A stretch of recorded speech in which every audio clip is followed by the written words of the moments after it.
Salam dan selamat pagi, sahabat GKPS TV yang dikasihi Tuhan. Sebelum kita melanjutkan semua kegiatan kita, marilah kita mendengarkan firman Tuhan, tapi sebelumnya marilah kita berdoa.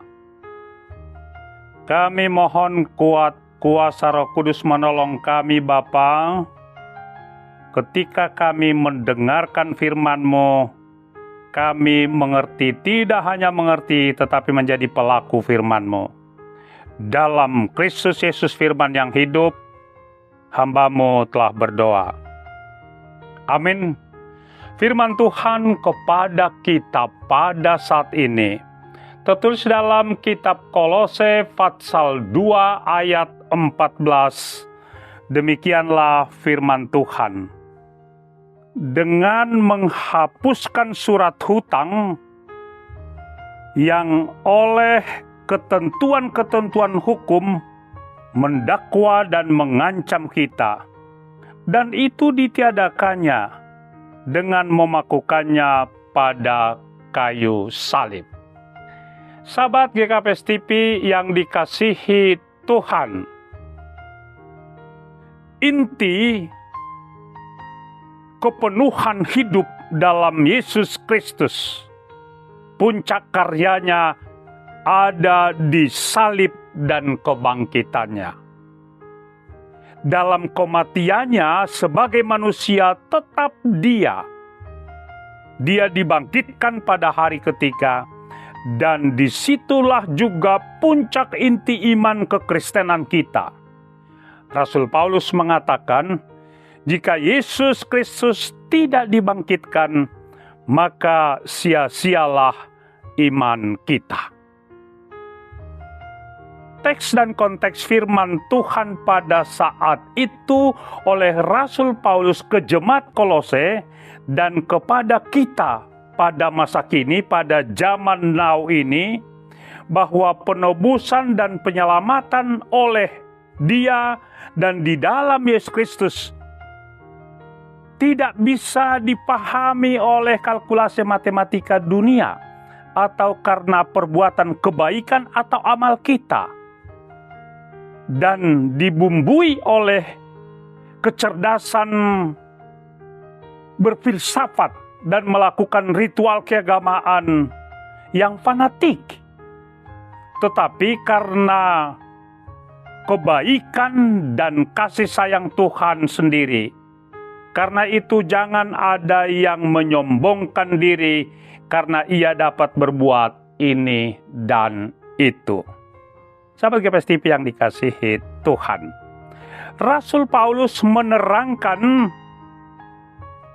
dalam bahasa sederhana bahwa karya penebusan dan penyelamatan itu telah menghapus hutang, tanda petik, menghapus hutang kita menjadi lunas karena darah dan tubuhnya di kayu salib di Golgota. Jadi ketentuan-ketentuan hukum Taurat tidak bisa lagi mendakwa kita dan mengancam kita. Hal itu semua sudah ditiadakannya atau dihapuskannya. Peristiwa di kayu salib oleh dan melalui Yesus Kristus, kita memperoleh jaminan kepastian keselamatan. Karena itu tepat apa yang dikatakan oleh Rasul Paulus yang menginspirasi Pak TB Simatupang, bahwa kita orang yang berhutang, dan hutang itu harus dibayar selama kita hidup, yakni untuk melakukan perintah Tuhan Yesus Kristus, mati dan bangkit untuk kita manusia. Disitulah letak kemenangannya. Sahabat GKPS TV yang dikasihi Tuhan, melalui kemenangan itu kita sudah memperoleh hidup pada masa kini dan masa yang akan datang. Yesus Kristus ialah dan sudah menghapus hutang kita, yang seyogianya saya sendiri yang menyelesaikan. Karena dosa-dosa kita disalibkan karena dosa-dosa kita. Karena itu, mari kita selalu bersyukur dan hidup dalam hidup yang baru seturut dengan kehendak Tuhan sendiri. Amin. Tuhan Yesus memberkati, kita berdoa. Kiranya dalam kehidupan ini Tuhan kami menghayati makna Yesus di kayu salib yang sudah menghapus surat hutang kami dan lunas dibayar. Kiranya karya penyelamatan ini kami boleh lakukan dalam kehidupan sehari-hari. Dalam nama Yesus kami sudah berdoa. Amin.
GKPS TV.